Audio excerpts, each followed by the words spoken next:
Hi everyone, welcome back for another story. This morning I have another story for you by Max Lucado. It's a wonderful story about knowing that you have a gift to give no matter what. The story is called Just the Way You Are, and the illustrations are a little bit dark, but I hope that you will enjoy this story. It's a good one. All right, so here we go. Just the Way You Are by Max Lucado, and the illustrations are done by Sergio Martinez.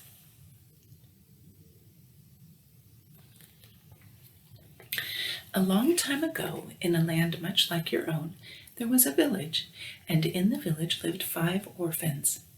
A lonely family of fatherless children, they had banded together against the cold. One day the king learned of their misfortune and decided to adopt them. He announced that he would be their father and would come for them soon.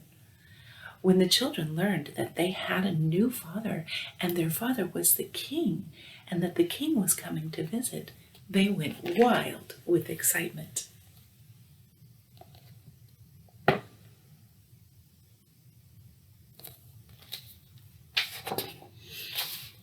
When the people of the village learned that the children had a father and their father was the king and that the king was coming to visit, they were excited as well. They went out to see the children and told them what to do. You need to impress the king, they explained. Only those with great gifts to give will be allowed to live in the castle. The people didn't know the king. They just thought that all kings wanted to be impressed. So the children began by preparing gifts to offer the king. They worked long and hard to be sure the king would approve.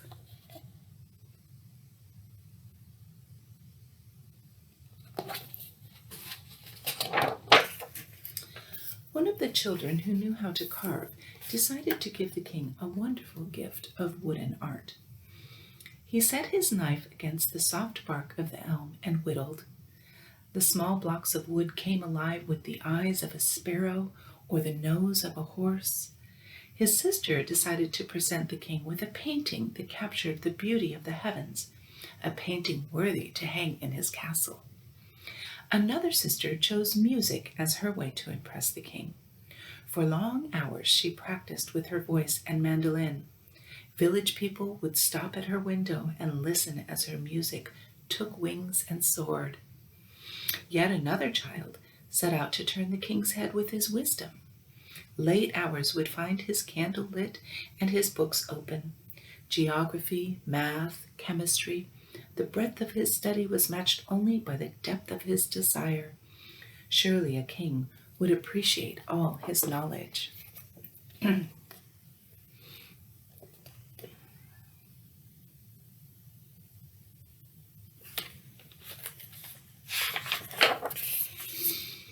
But there was one sister who had nothing to offer. Her hand was clumsy with the knife, her fingers stiff with the brush. When the little girl opened her mouth to sing, the sound was hoarse. She wasn't much of a reader.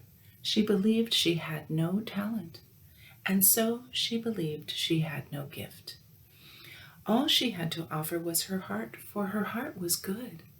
She spent her time at the city gates watching the people come and go. She would earn pennies to buy food for her brothers and sisters by grooming people's horses or feeding their animals. She was a simple stable girl, but she had a good heart. She knew the bakers by name. She took time to pet each dog. She welcomed home the travelers and greeted the strangers. "How was your journey?" she would ask. "Tell me what you learned on your visit. How is your husband? Do you enjoy your new work?" She was full of questions for people because her heart was big and she cared about people. They were all the same to her, the beggars and the rich, for she cared for all of them, just the way they were.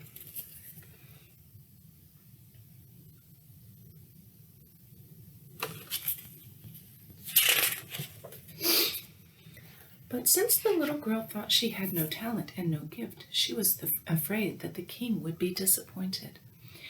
She remembered the villagers' advice and set her mind about the task of making a gift for the king. She took a small knife and went to her brother the carver. "Could you teach me to carve?" she asked. "Sorry," the young craftsman responded without looking up. "I've much work to do. I haven't time for you. The king is coming, you know." The girl put away her knife and picked up a brush.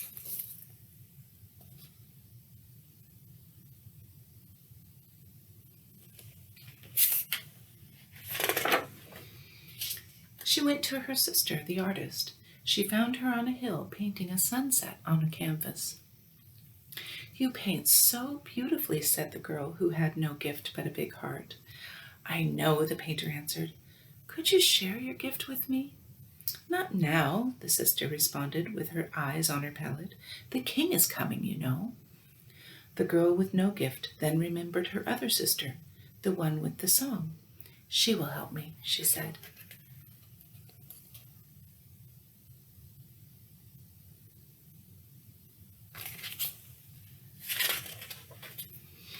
When she arrived at her sister's house, she found a crowd of people waiting to listen to her sister sing. "Sister," she called, "Sister, I've come to listen and learn." But her sister couldn't hear. The noise of the applause was too loud. With a heavy heart, the girl turned and walked away. Then she remembered her other brother. She took a book with small words and big letters and went to see him.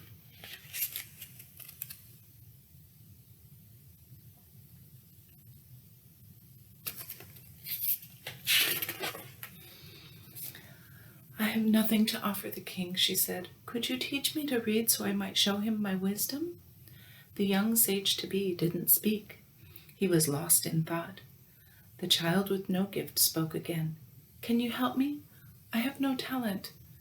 "Go away," said the scholar, scarcely moving his eyes from the text. "Can't you see I'm preparing myself for the coming of the king?" And so the girl went away sadly. She had nothing to give. She returned to her place at the city gates and took up her task of caring for people's animals. How sad she is walking away.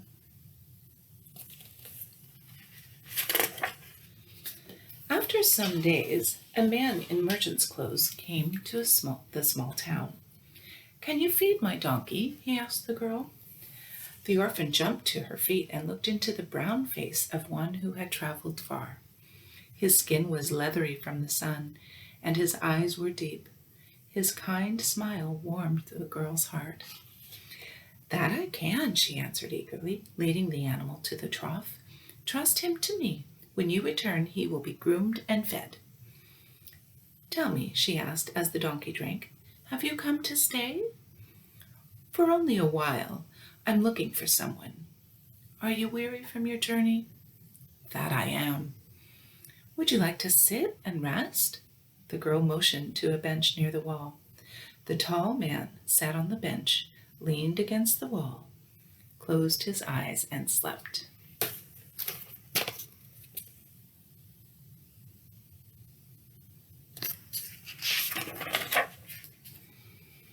After a few minutes, he awoke and found the girl sitting at his feet, watching his face. She was embarrassed that he had caught her staring. She turned away.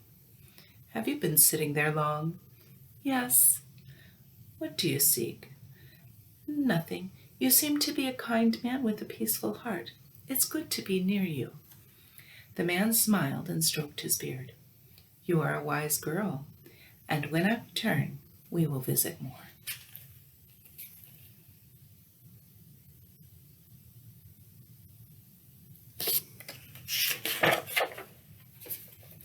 The man did return, quite soon. "Did you find the ones you were seeking?" the girl asked. "I found them, but they were too busy for me." "What do you mean?" "The first one I came to see was a woodsmith, rushing to complete a project. He told me to return tomorrow. Another was an artist. I saw her sitting on a hillside, but the people below said she did not want to be disturbed.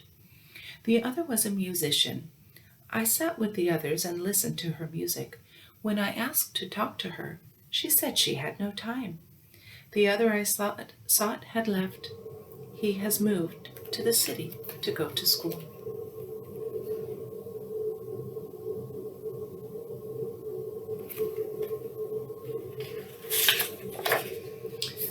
The girl's eyes widened as she realized who the man was.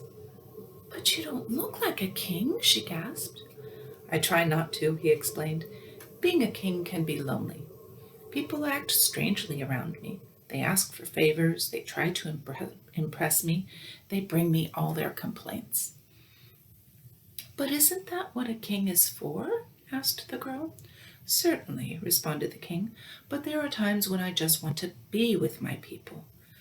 There are times when I want to talk to my people, to hear about their day, to laugh a bit, to cry some. There are times when I just want to be their father."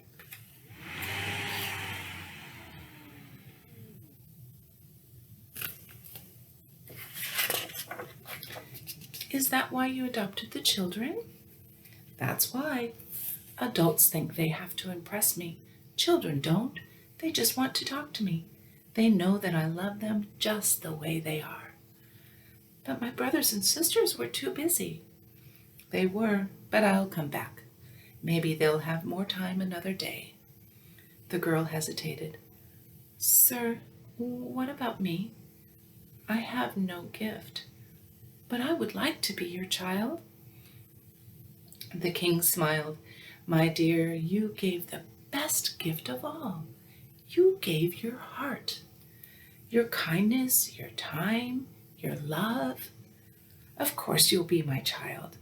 I love you just the way you are." And so it happened that the children with many talents but no time missed the visit of the king, while the girl whose only gift was the gift of her heart became the child of the king.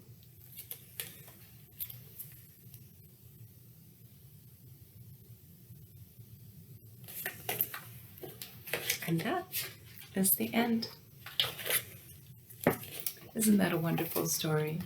We all have something to give, even if it's just a good heart. So always be your best self and believe in yourself. Have a wonderful day, and I'll see you again next time. Bye-bye.